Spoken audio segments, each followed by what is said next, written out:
이 시간에는 우리 바로 하나님 말씀 살펴보는데요. 오늘 말씀은요, 마태복음 28장 19절에서 20절, 그리고 요한복음 20장 19절에서 21절까지 말씀, 두 군데 말씀을 보고 살펴보도록 하겠습니다. 자, 우리 앞에 성경 말씀 나와 있으니까요, 성경 말씀 보고 말씀을 읽고 진행합니다. 한번 볼까요? 마태복음 28장 19절에서 20절. 이거 너무 유명한 말씀이에요. 마태복음의 맨 끝에 있는 말씀인데 이게 너무 유명한 말씀이고, 한번 같이 읽겠습니다. 두 절 다 같이 읽겠습니다. 시작. 그러므로 너희는 가서 모든 민족을 제자로 삼아 아버지와 아들과 성령의 이름으로 세례를 베풀고 내가 너희에게 분부한 모든 것을 가르쳐 지키게 하라. 볼지어다 내가 세상 끝날까지 너희와 항상 함께 있으리라 하시니라. 아멘. 아멘. 그리고 또 우리 요한복음 말씀인데요. 19절에서 21절까지, 20장 19절에서 21절.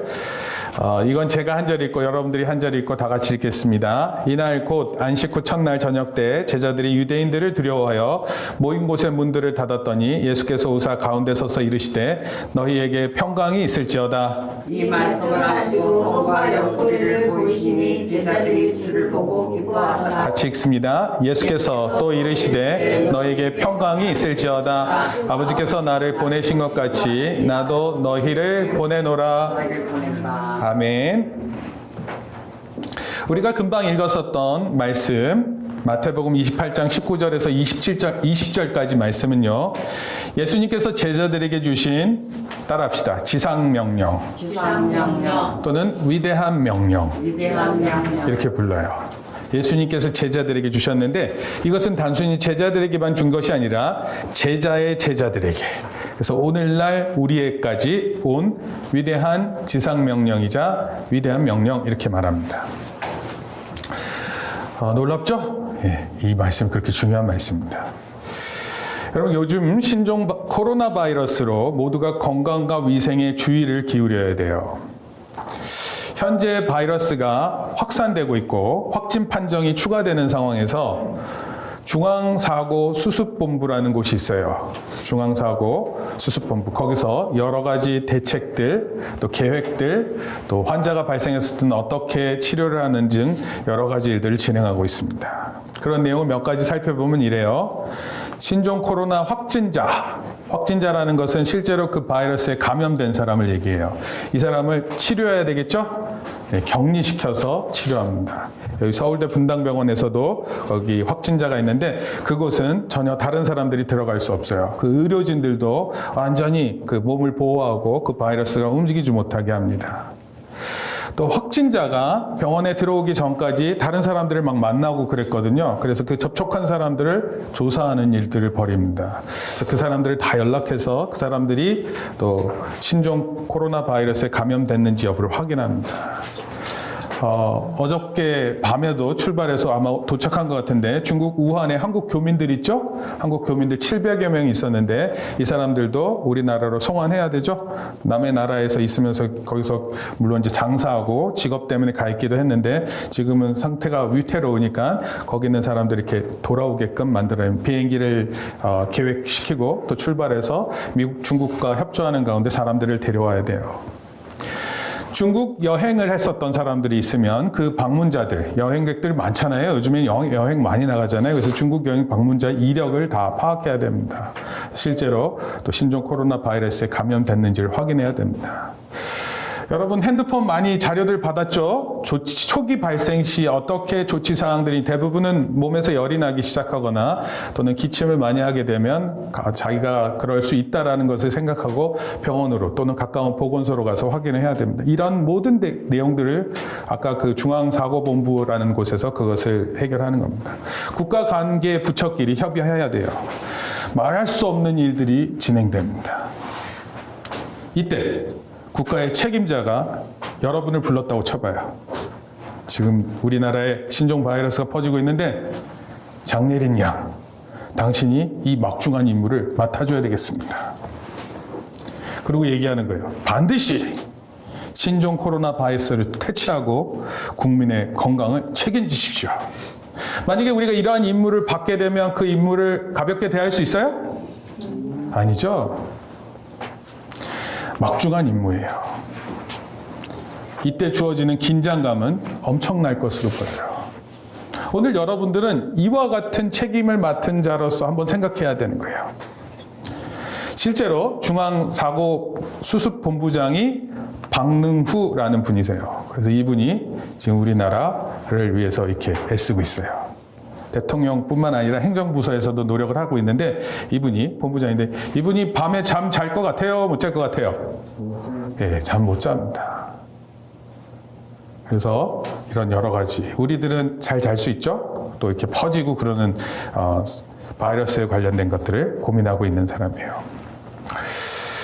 우리가 아까 마태복음 28장을 뭐라고 얘기했어요? 지상명령, 그 다음에 위대한 명령 이렇게 표현했어요. 한번 생각해 볼게요. 예수님께서 이 땅에 계실 때 예수님께서 허튼 소리 또는 쓸모없는 소리 이런 얘기 했을까요? 예수님께서 막 얘기했다. 농담이야 뭐 이런 거 했을 것 같으세요? 아니면 예수님 막 말씀 뻥이야 막 이런 거 했을 것 같아요? 예수님은 절대로 그런 말씀 하시지 않았어요. 심지어 이런 말씀도 안 했어요. 예수님은 그런 것 같아요? 그러면 좋을 것 같아요? 아마도 그럴 수 있어요? 잘 모르겠는데요? 생각할 시간을 좀 주세요. 예수님에게 있어서 이런 말씀은 없었어요. 예수님은 복음을 전하실 때 하나님 나라에 대해서 소식을 전하실 때 진리만을 말씀하셨어요. 그래서 모든 예수님의 말씀은 정말 중요해요. 아주 중요합니다. 그렇죠? 우리 그렇게 믿고 있죠? 요한복음 20장 19절에서 21절에 보면 이게 언제냐면 예수님께서 십자가에 죽으셨다가 부활하신 후예요.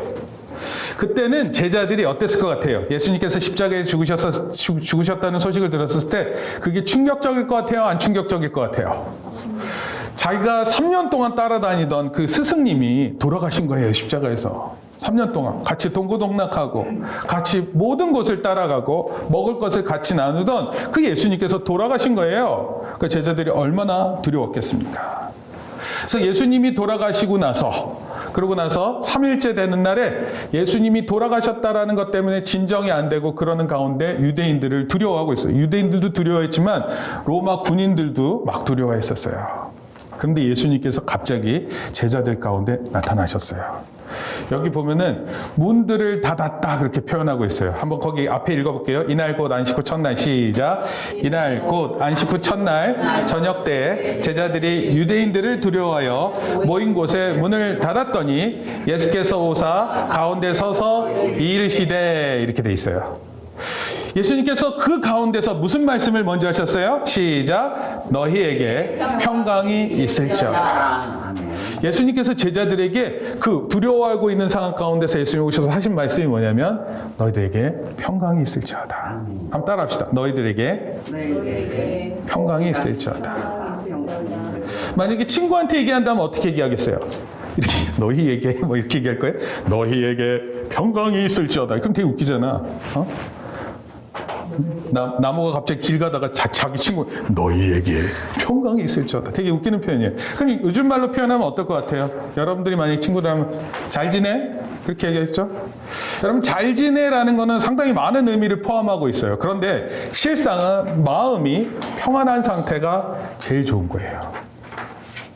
여러분 만약에 불안해하고 두려워하고 걱정하는 게 마음이 이렇게 막 심장 뛰는 것이 막 더 빨리 뛰고 그래요. 흥분이 되고. 제자들에게 예수님이 처음으로 찾아가셔서 하셨던 첫 번째가 바로 평안을 말씀하셨어요. 그리고 어떻게 하셨어요? 보세요. 성경 말씀. 솜과 옆구리를 보여주셨어요. 제자 중 한 사람이 뭐라 그랬는 줄 알아요? 제자들 중 한 사람이 나는 예수님의 못자국하고 옆구리에 창자국 보지 않는 한 난 예수님이 살아나셨다고 믿지 않을 거야! 딱 얘기했어요. 그때 예수님께서 어떻게 했어요? 야, 좀 봐봐, 여기. 여기 봐봐. 예수님 손에 난 못자국과 옆에 창자국을 보여주셨어요. 그랬더니 제자들이 예수님 보고 어땠다고요? 기뻐했어요. 여러분, 원래 만약에 누가 병원에 있다 그래서 찾아가는데 막 많이 다쳤어. 그러면은 안쓰럽잖아. 걱정되고. 거기서 기뻐하면 돼요? 안 돼요? 기뻐하면 안 되는데 예수님은 부활하셨다라는 그 소식 자체가 여러분 죽었다가 살아나는 거 없잖아. 근데 제자들이 그 모습을 보고 너무너무 기뻤어요. 아마도 그 도마라는 제자인데 도마가 나는 손에 난 못자국하고 옆구리에 창자국을 보지 않는 한 나는 예수님 부활한 것을 못 믿겠어! 라고 말했던 사람은 이걸 보고 제일 많이 기뻐했을 것 같아요. 그리고 앞으로는 믿음 없이 의심하지 않겠습니다. 아마 이랬을 것 같아요. 그리고 또 말씀하셨어요. 뭐라고 말씀하셨어요? 또 이르시되, 읽어보겠습니다. 시작. 또 이르시되 너희에게 평강이 있을지어다. 그리고 나서 중요한 말씀하셨어요. 시작. 아버지께서 나를 보내신 것 같이 나도 너희를 보내노라. 하나님께서 예수님 보내셨거든요. 근데 예수님께서 이제 너희들을 내가 보낸다. 그런 말씀을 하신 거예요. 여러분, 목사님이 이 말씀을 들을 때 막 가슴이 뛰어요. 예수님께서 우리를 보내는 거예요. 마치 신종 코로나 바이러스 이 임무를 맡아서 해결해 주십시오. 가장 높은 사람이 여러분한테 그 임무를 주고 여러분 그 임무를 받아서 책임을 지는 것과 마찬가지로 예수님께서 하나님의 뜻을 내가 받아서 온 것처럼 내가 너희를 이 세상에 보낸다 말씀하시는 거예요. 너무 멋있는 말씀이에요. 여러분들 괜히 온 거 아니에요. 어쩌다가 태어난 게 아니에요. 여러분 우연히 있다가 여기 사는 게 아니에요. 여러분들에게는 분명한 목적이 있고 예수님께서 보내신 그런 특별한 이유가 있는 그런 사람들이에요. 다시 한번 읽겠습니다. 아버지께서 시작. 아버지께서 나를 보내신 것 같이 나도 너희를 보내노라. 여기 너희는 누굴 것 같아요? 너희. 그때 당시는 제자들이었어요. 근데 이것은 제자들뿐만 아니라 오늘 우리도 포함되는 거예요.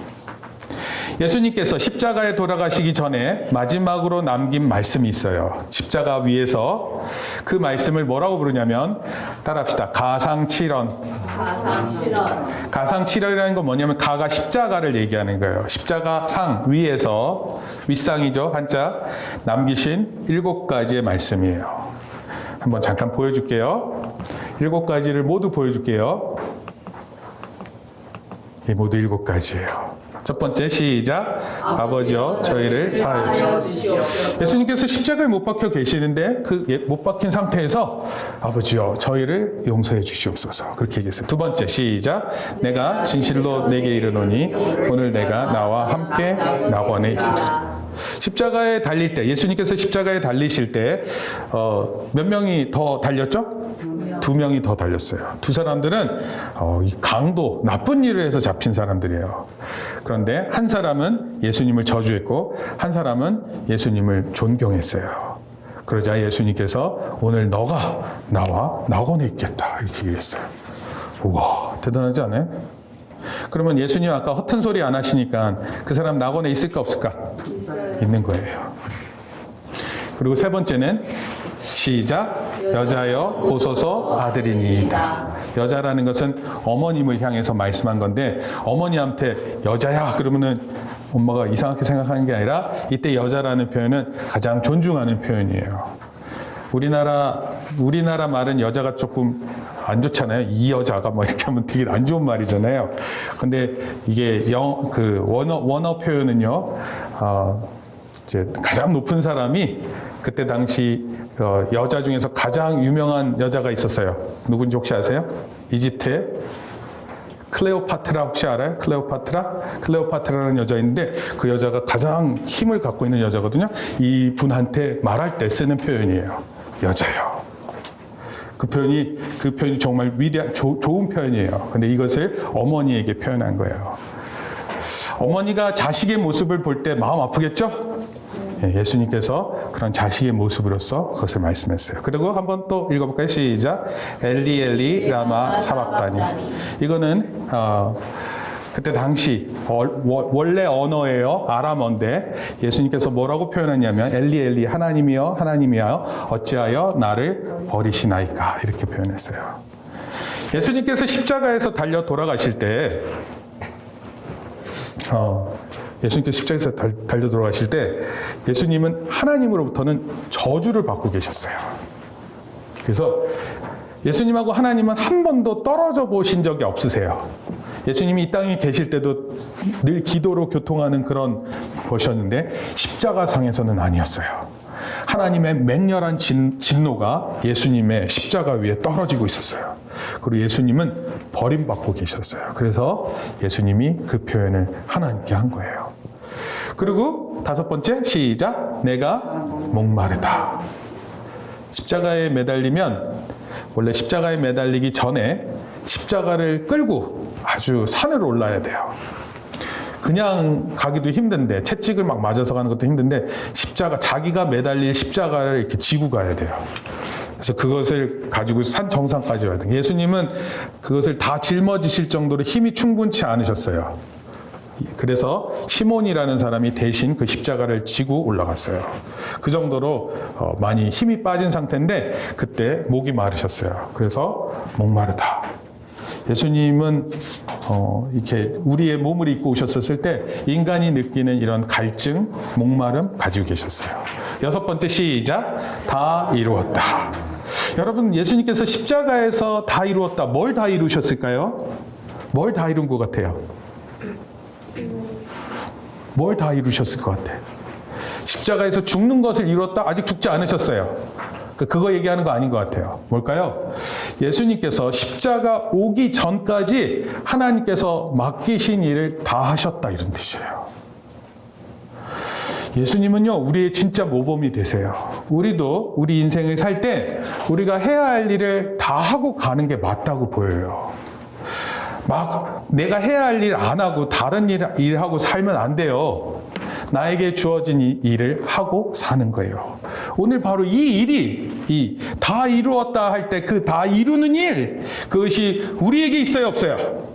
그게 우리에게 있습니까, 없습니까? 목사님 보세요. 그게 우리에게 있습니까, 없습니까? 그게 우리에게 있는 거예요. 왜 그래요? 예수님께서 우리에게 부탁하셨어요.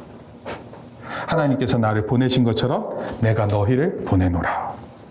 그리고 일곱 번째 말씀이, 시작. 내 영혼을 아버지 손에 부탁하나이다. 그렇게 하고 숨을 거두셨어요. 여러분, 예수님은 이 땅에 오신 목적을 끝마치셨어요. 그리고 선언하셨어요. 다 이루었다. 그런데 그 예수님께서 오늘 우리에게 아버지께서 나를 보내신 것 같이 나도 너희를 보낸다, 이렇게 말씀하고 계시는 거예요. 여러분, 이 예수님의 말씀에 사람들은 어떤 반응을 보였을까요? 내가 너를 보낸다, 이 말을 했을 때 그때 그 말을 들은 제자들이 어떤 반응을 보였을까요? 아마도 어떤 사람들은요, 예수님의 말씀을 통해 처음 들었을 수도 있어요. 그래서 한 번도 생각해 보지 않았어요. 그래서 이 예수님의 말씀에 잘 모르겠는데요, 그렇게 반응을 보일 수 있어요. 그런데 아무리 처음 들었다 하더라도 반드시 이 예수님의 말씀에는 우리가 생각하고 대답해야 돼요. 예수님의 이 말씀에 우리는 어떤 반응을 보이고 어떤 책임이 있는 것일까요? 영어에 반응이라는 영어라는 표현하고요, 책임이라는 단어가 같은 단어에서 있어요. response라는 단어가 반응하다, responsibility가 책임감이라는 뜻이에요. response, responsibility. 여러분, 바른 반응이 있을 때 바른 책임감이 생겨요. 예수님의 말씀에 반응한 두 종류의 사람을 그래서 제가 오늘 소개하려고 그래요. 한번 보겠습니다. 본론이에요. 첫째, 시작. 예수님의 말씀에 반응도 책임도 없는 사람들은 예수님의 말씀에 순종하지 않습니다. 예수님의 말씀에 반응하지도 않고요, 거기에 대한 책임감을 못 느끼는 사람들은요, 예수님의 말씀에 순종하지 않습니다. 그럼 혹시 이런 얘기 해본 적 있어요? 저 어떻게 교회를 나가기 시작했는지 얘기할 수 있죠. 저 우리 교회 나가기 시작한 게 어떻게 해서 나갔어요? 어떻게 해서 나갔어요? 어떻게 해서 나왔어요? 어떻게 해서 나왔습니까? 주원이 어떻게 해서 나왔어요? 민서하고 여름 성경학교 와서 그렇게 됐죠. 네, 서연은 어떻게 됐죠? 여름 성경학교 몇 년, 언제죠? 작년? 아, 네. 주원이는 재작년. 서연이도 재작년. 아니요, 그 전에. 3년 전. 네. 우리 나무는 어떻게 왔죠? 교회 어떻게 왔어요? 몰라요? 까먹었어요? 여름 성경학교 오지 않았나? 나무도? 기억이 안 나요? 근데 자기를 좀 돌아보세요. 예린이는 어떻게 우리 교회 왔죠? 왜 왔는지 모르는 것 같아요. 엄마 따라왔죠? 엄마, 아빠. 네. 여러분, 목사님은 어떻게 이 교회 왔을까요? 자기 나름대로 있죠, 뭐가. 이런 거 얘기할지 모르지만 사실은 얘기해야 되는 게 뭐냐면 이런 거예요. 한번 따라할게요.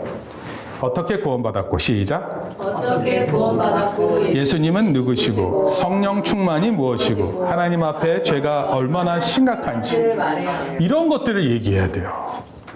나 어떻게 교회 나오기 시작했어? 이게 중요한 게 아니라 예수님이 누구신지, 하나님이 얼마나 죄를 싫어하시는지, 내가 어떻게 구원받았는지, 그리고 성령 충만함이 무엇인지 이런 걸 얘기를 해야 되는 거예요. 그러니까 교회를 다니더라도 때로는 우리가 예수님의 말씀에 잘 반응을 못하다가 내가 지금 왜 교회 왔는지를 모르는 그런 생각을 하실 때도 있는 거예요. 여러분 지금 전 세계 인구가 몇 명인지 혹시 아세요? 70억 명이요? 77억 명입니다. 77억 명이에요. 77억 명이고 하루에 얼마 정도 태어나냐면 한 10만 명 정도가 태어나요. 전 세계 인구예요. 하루에 10만 명. 하루에 10만 명이고 또 죽는 사람은 한 5만 명 정도 죽습니다. 우리나라는 지금 전 세계 인구 대비로 봤었을 때 한 28위 정도예요. 우리는 한 5,700만 명 이렇게 됩니다. 그래서 우리는 1%가 안 돼요. 세계 인구에. 중국은 한 17억 명 되고요. 인도가 15억 명 돼요. 파키스탄이 12억 명. 억 단위는 좀 돼야 되는데. 우리가 지금 만약에 통일이 되잖아요. 북한이 한 2억 2,600만 명 이 정도 돼요. 그럼 만약에 한 8천만 명 되는 거예요. 그래도 아직 1억이 안 돼요. 일본만 하더라도 한 1억 2천 넘습니다. 여러분 우리가 누군가에게 복음을 전한다. 그러면은 누군가는 정말 아무나처럼 들리잖아요. 근데 그게 77억 명 중 예수님을 믿지 않는 누군가예요. 아직 정말 많은 사람들이 예수님에 대해서 잘 몰라요. 그리고 하나님에 대해서 생각하지 않습니다. 저희가 2019년도에 금요 모임을 통해서 우리 역사, 세계 역사를 이렇게 살펴보는 것을 생각해 봤어요. 근데 아직도 많은 사람들이 어떻게 생각을 하냐면 이 세상은 우연히 만들어졌고 우리는 그 속에서 살아간다 이렇게 얘기해요. 우연히 만들어졌고 어쩌다 있는 인생이에요. 어쩌다 있는 인생에 그냥 내가 태어났을 거예요. 그래서 자연인들, 예수님을 안 믿는 자연인들은 특별한 목적이나 사명이 없어요. 그리고 말하는 것은 우리는 우주의 먼지에 불과하다 이렇게 말할 뿐이에요. 많은 과학자들이 이런 말을 서슴없이 말합니다. 아무 의미 없어요. 뭐 이렇게 열심히 해요. 근데 자기네들은 되게 열심히 해서 과학자가 됐어. 그러고 나서는 목적이 없다 막 그런 얘기를 해요. 되게 막 마음이 허무하고 허망하고 그렇습니다. 그런데 바로 이 상황에 있는 사람들 가운데 예수님께서 우리를 보내는 거예요. 그래서 어떤 사람들은 이런 세상에 예수님께서 이런 사람들을 보낸다는 것은 불가능한 일을 하라는 거다 이렇게 생각하는 거예요. 왜 예수님께서 자꾸 불가능한 일을 우리에게 시키지? 이렇게 생각한다는 거예요. 그리고 이렇게 생각해요. 그런 일들은 나와 상관이 없다. 근데 우리가 앞서서 살펴봤던 것처럼 중요한 것은 예수님 말씀에 대한 우리의 반응은요, 우리가 해도 되고 안 해도 되고 선택의 사항이 아니에요. 그게 아니라 이게 이제 예배 드리는 사람의 참 중요한 마음이에요, 이게. 목사님 보세요. 이게 정말 중요한 거예요. 우리가 예수님 말씀에 순종하느냐 안 하느냐의 문제예요, 사실은. 이거 내가 해야 되나 안 해야 돼 이런 문제가 아니라 내가 예수님의 말씀에 순종하는가 아닌가 그런 문제예요. 하나님께서 예수님에게 주신 임무가 있었고 예수님은 십자가의 죽으심으로 완전히 마치셨어요. 이와 마찬가지로 예수님은 우리에게 어떤 임무를 주시고 그 임무를 마치라고 하시는 거예요. 여러분 혹시 첩보 영화 좋아해요? 첩보 영화? 007은 요즘에 별로 안 나오는 것 같은데 미션 임파서블 혹시 알아요? 미션 임파서블? 알아요? 몰라요? 미션 임파서블? 미션 임파서블 보면은 이제 첩보 훈련을 받은 이제 우리가 잘 아는 그 배우죠. 누구예요? 탐 크루즈. 이 사람이 이제 작전을 수행하기 위해서 이렇게 미션 임파서블 보면 맨 처음에 나오는 장면이 있어요. 오프닝 장면. 그 보면 제가 그걸 이렇게 보여드리기는 그런데 참고로 톰 크루즈는 거기서는 이탄 헌트라는 사람으로 나옵니다. 이탄. 탐 크루즈가 비밀스러운 방법으로 미션을 보거나 듣거나 하는데 다 들으면 이렇게 나와요. 메시지는 5초 후 폭파합니다. 그러면서 갑자기 작은 폭발이 탁 일어나요. 그리고 이 메시지는 주어진 적도 없고 들려진 적도 없는 그 메시지예요. 그런데 이것을 받은 탐 크루즈는 어떻게 행동할까요? 자기에게 주어진 임무가 뭔지를 딱 알고 거기에 맞는 임무를 계획하고 실행하는 거예요. 행동하는 거예요. 어떤 일이 딱 주어지면 그 일에 대해서 딱 준비되어 있는 사람처럼 행동하는 겁니다. 여러분, 우리도 원래 이런 사람이어야 돼요. 하나님께서 맡기시는 일이 딱 있으면 그 임무를 받고 이 말씀에 내가 순종하고 내가 그 일을 해야지. 그리고 그것에 대한 계획을 쫙 세워나가는 사람이 바로 하나님의 사람인 거예요. 순종하는 사람의 모습입니다. 그래서 저희가 써놨어요. 복음의 첩보요원. 좀 되게 촌스러운데 하늘의 첩보요원, 복음의 첩보요원, 전도의 열매를 맺기 위한 첩보요원이 되는 거예요. 바로 그런 명령이 우리에게 주어진 거예요. 하나님께서 나를 보낸 것 같이 나도 너희를 보낸다. 만약에 우리가 주님이 부탁하신 일을 하지 않고 천국에 가면 어떻게 될까요? 어떻게 될 것 같아요? 아니, 미션을 줬는데 미션을 안 끝내고 천국으로 오면 어떻게 되냐고요? 어떻게 될까요? 실패하고 끝나요? 실패, 다시 돌아가. 될 때까지 하고 막 돌아가서. 여러분, 우리는 단순히 우리의 삶만 살고 가는 게 아니에요. 자칫 잘못하면 우리가 삶을 산다고 말하면서 불순종하고 살다가 가는 인생이 될 수 있어요. 그건 꼭 기억해야 돼요. 둘째, 읽겠습니다. 시작. 예수님의 말씀에 반응하고 책임을 느낀 사람들은 예수님의 말씀에 순종하고 풍성한 열매를 맺습니다. 네. 아멘. 안 읽는 사람이 있어. 여러분, 우리가 하나님 말씀을 듣고 그 메시지를 받을 때 막중한 임무를 받는 거예요. 이 임무를 수행하시겠습니까? 네, 그 임무를 수행하겠습니다. 여러분, 막 유명해지고 막 높은 일 하고 싶고 남들 못하는 건 내가 해서 다른 사람한테 인정받고 싶고 막 그렇죠? 근데요, 원래 공부하고 노력하고 막 높은 자리 얻는 사람들은요, 그 막중한 책임이 있는 거예요. 마음대로 하라는 게 아니에요. 정말 위기 때 그 위기에서 해결할 수 있는 힘을 발휘하라, 이런 뜻입니다. 로마서 10장 9절에서 10절의 말씀을 보면요, 이런 표현이 있어요. 내가 만일, 시작. 내가 만일 내 입으로 예수를 주로 시인하며 또 하나님께서 그를 죽은 자 가운데서 살리신 것을 내 마음에 믿으면 구원을 받으리라. 사람이 마음으로 믿어 의에 이르고 입으로 시인하여 구원에 이르느니라. 아멘. 놀라운 말씀이에요. 그리고요, 제가 성경 말씀 세 군데 더 보여줄 거예요.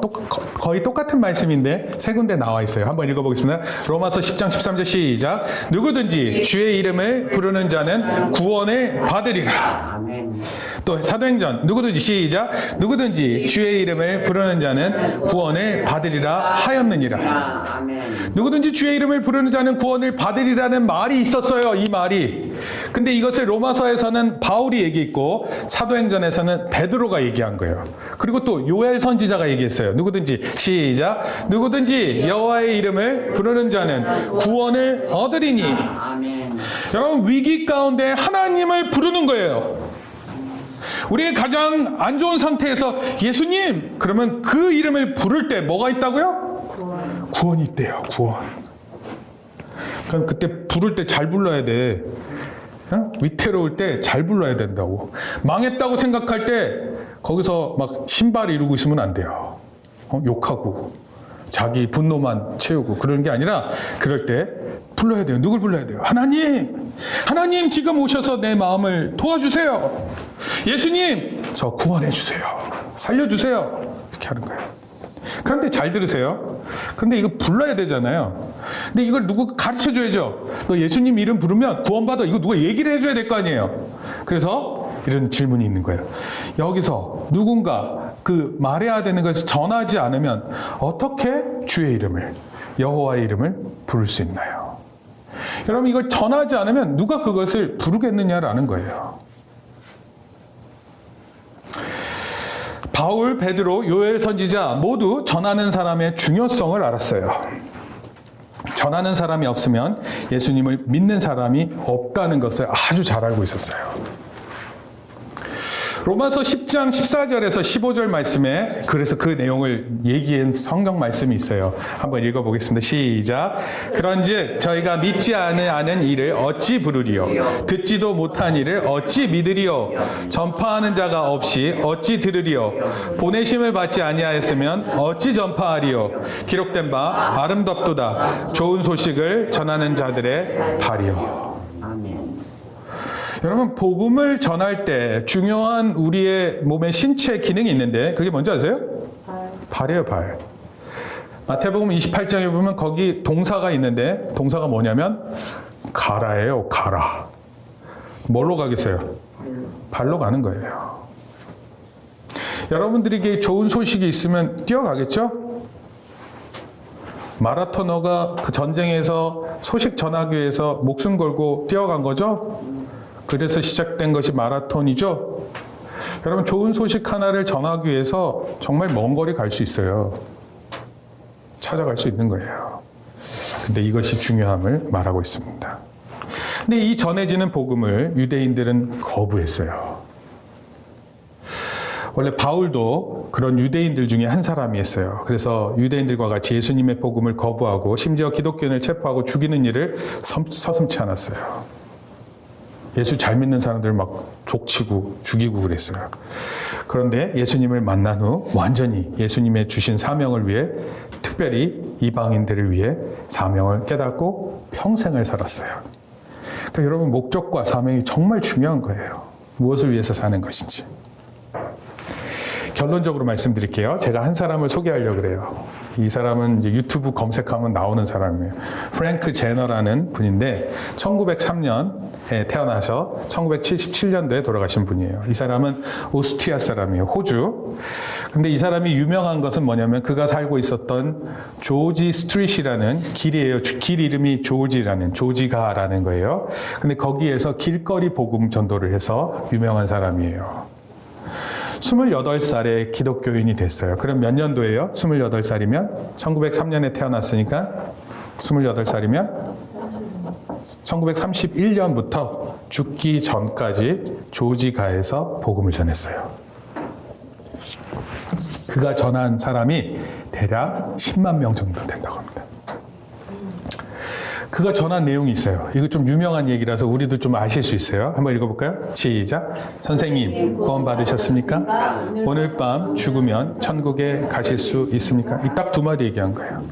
그리고 이 말씀, 제가 드린 질문을 꼭 생각하시길 바랍니다. 그렇게 부탁한 거예요. 그게 그가 한 전부예요. 28살부터 죽기 전까지 그것을 전했어요. 근데 이 제너라는 사람이, 프랭크 제너라는 사람이 마음이 늘 불편했어요. 왜냐하면 복음을 전했는데 복음을 받은 사람들이 어떻게 되었을까? 그리고 그게 잘 됐을까 안 됐을까 이런 생각을 하다가 하나님 앞에 늘 죄송한 마음이 있었어요. 자, 그런데 놀라운 일이 생겼어요. 1952년도에 프란시스 딕슨이라는 영국 목사가 계세요.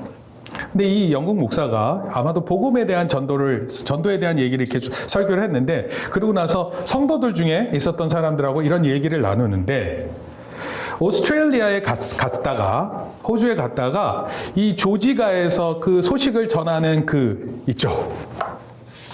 뭐라 그랬어요? 선생님 구원 받으셨습니까? 오늘 밤 죽으면 천국에 가실 수 있습니다. 이 두 마디 때문에 마음이 뒤숭숭해서 잠을 못 이루다가 교회를 나가기 시작하고 예수님을 믿기 시작한 사람들의 이야기가 있는 것을 이 목사님이 알게 됐어요. 프란시스 딕슨이라는 목사님이. 그래서 이 목사님이 이렇게 해서 복음을 듣고 또 예수님을 믿게 되는구나, 그것을 알게 되고 난 다음에 그 다음 해에 프란시스 목사님이 이 프랭크 제너를 호주에서 만나요. 1년 뒤에 만나서 당신 때문에 이렇게 복음을 믿고 예수님을 믿는, 그 중에는요 아주 유명한 사람도 있어요. 그의 소식을 듣고. 그래서 이 제너가 그 소식을 듣고 내가 복음을 전했는데 그 사람들이 그렇게 해서 예수님 믿고 구원받았다는 소식을 듣고 감격해 울었다 그래요. 1977년도에 제너는 암으로 죽게 되었는데 놀랍게도 그가 전한 복음을 통해 그리스도인이 되었다는 사람들의 이야기가 더 많이 있게 됐어요. 곳곳에서 있었어요. 곳곳에서.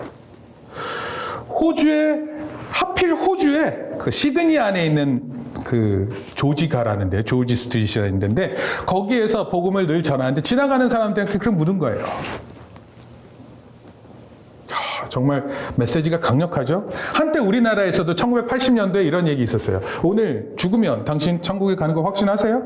이런 메시지 되게 있었습니다. 목사님은 그때 많이 들었어요. 어렸을 때. 요즘에 잘 없어요. 요즘에 듣습니까? 그런 얘기 들어봤어요? 초등학교에서 누가 그런 얘기하는 거 들어본 적 있어요? 네.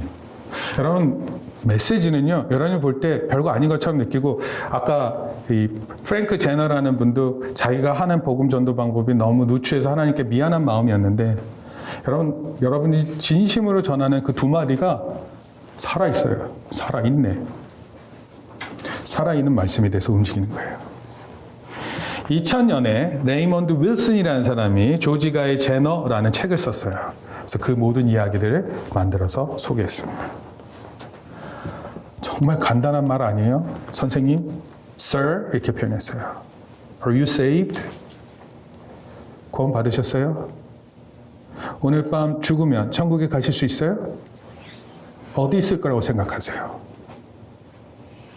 여러분, 이 두 마디, 이걸로도 메시지가 확실하게 전달되는 거예요.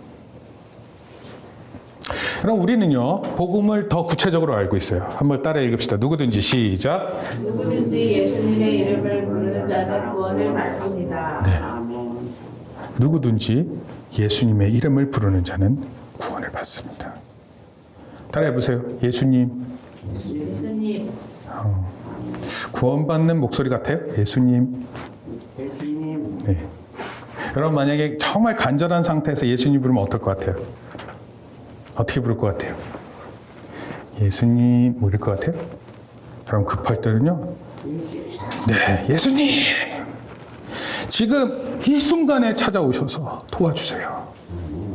여러분, 그렇게 정말 필요한 때 부르짖는 거예요.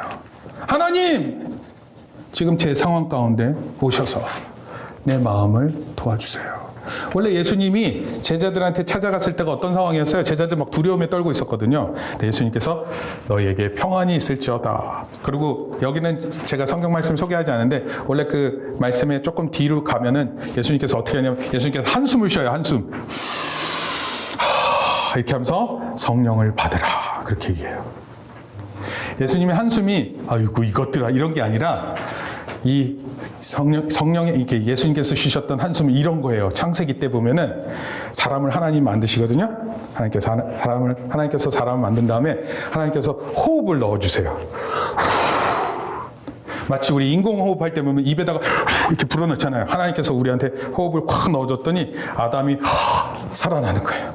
이런 것처럼 예수님께서 우리에게 공기를 이렇게 불어넣어 주시는 거예요. 이 예수님의 입김 한 번만 이렇게 확 들어오면 여기 있는 사람들 다 살아나는 거예요. 정신 번쩍 드는 거예요. 이렇게 살면 안 되는구나.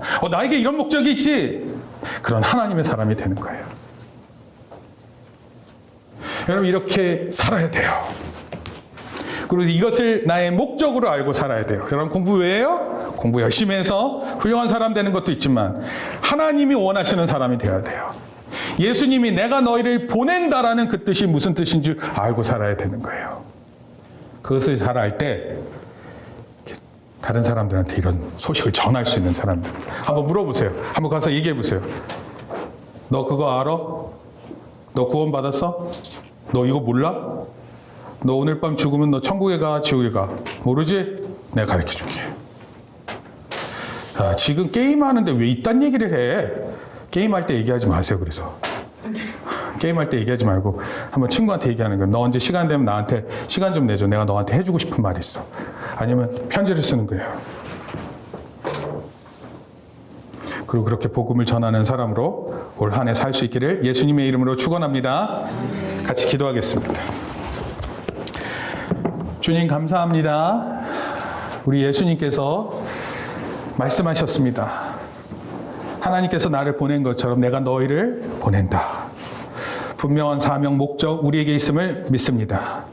주의 이름을 부르면 구원이 있겠다고 약속하셨습니다. 하나님 예수님의 이름을 높이 부르고 어느 때든지 예수님을 부르며 예수님이 오셔서 우리의 문제를 해결해 달라고 기도하는 믿음의 사람들 되게 도와주시옵소서.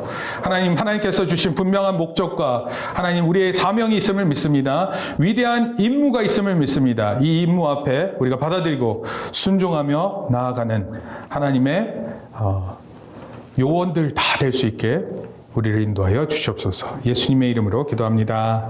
아멘. 이제는 우리 주 예수 그리스도의 은혜와 하나님 아버지의 크신 사랑과 성령님의 감화 감동 교통하심이 이제 복음 전파를 위해 복음의 열매를 나누기 위해 다짐하고 돌아가는 성도들 머리 위에 이제부터 영원토록 함께 있을지어다. 아멘. 아멘.